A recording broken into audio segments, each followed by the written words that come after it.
I just saw this again, and it's everywhere. People dissecting all these studies and this study and that study and blah, blah, blah, blah, blah. Look, I have achieved, again, to illustrate, and not to brag, but a little bit to brag, but I have achieved a lot of really amazing things physically, right?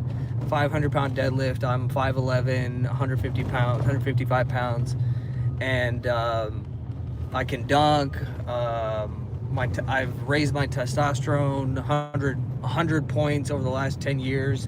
Never taken anything. I don't take any supplements, etc. And I've never looked at any studies. I could care less about studies. And so the reason for this, I'm going to tell you, is because the studies never change the things that need to be done in order to get the desired outcome. And more often than not, the studies are like, nobody actually looks at the study. Most of the time, it's just what do you call it?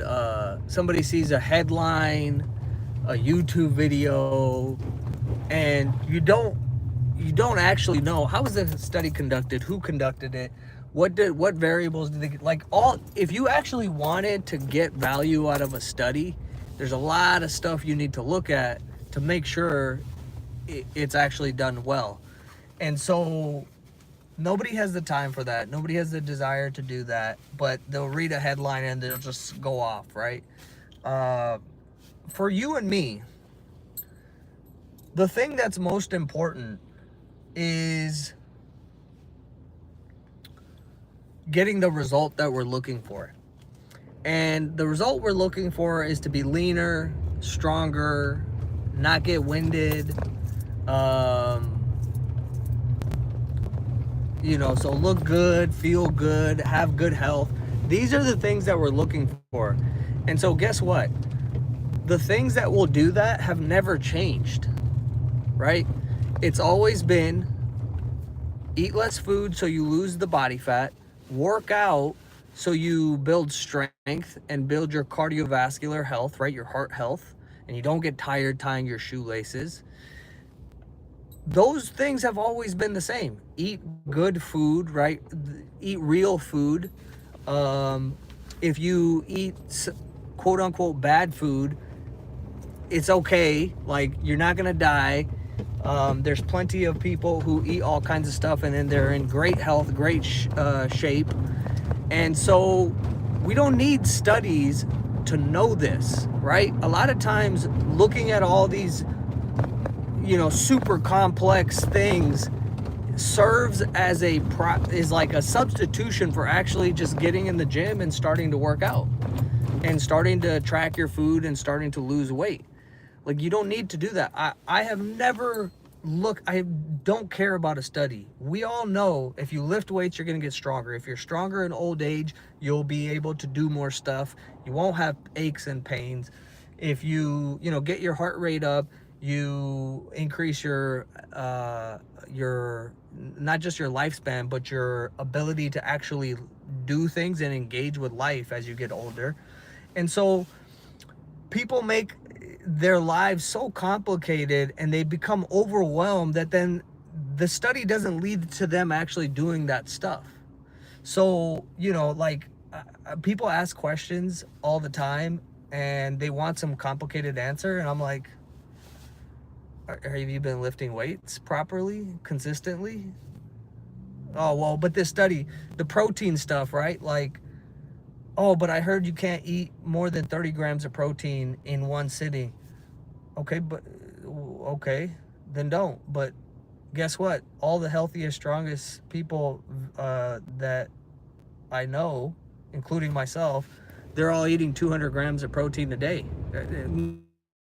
I'm just making a number, right? But they eat a lot of protein.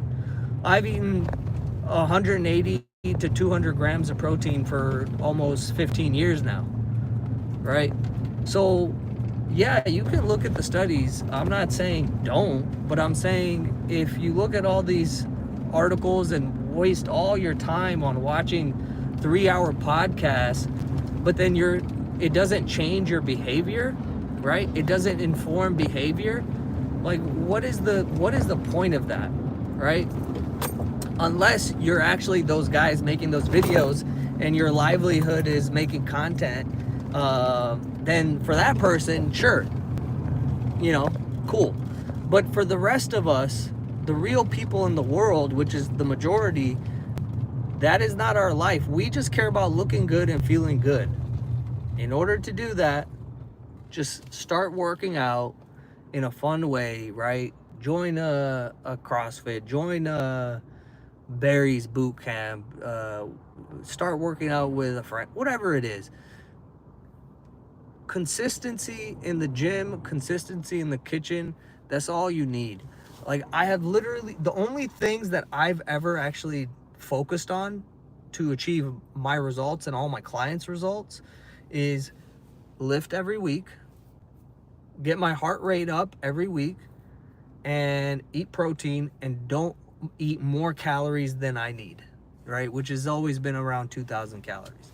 And that's it. And you will make your life so much easier. A useful question to ask is, like, if you're looking at content, because I know we get caught up in the content. And it's hard because now, we've all kind of become addicted to this content. And like, we're just collecting information. Dr. Rhonda Patrick said this. Andrew Huberman said this. Great. But did it inform your behavior? Did it change your behavior? Are you now in the gym? Are you now in the kitchen? If no, then this is not doing anything. And then if you are, right, cool. You don't need to look at that because you're already doing the stuff that's going to get you the results. My goal, my intention with this is to, again, help simplify your life and take that bandwidth, that mental energy, that time, and put it to things that matter.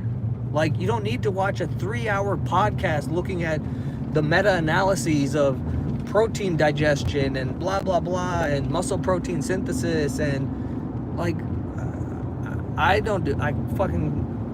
can't do it. I don't do it. And this is my industry, or the industry that I'm in. Although the industry that I say that I'm in actually is, I just want to help people. Like, I just help I help myself. Anybody who asks me a question, I'll answer it. I'll try to help them move towards that. And by informing behavior, I don't want to tell you stuff that is not going to lead you to changing behavior, right? Or complicate things further. So just a little message that don't worry about the studies. The things that cause results have never changed. And you don't need a new study to tell you that.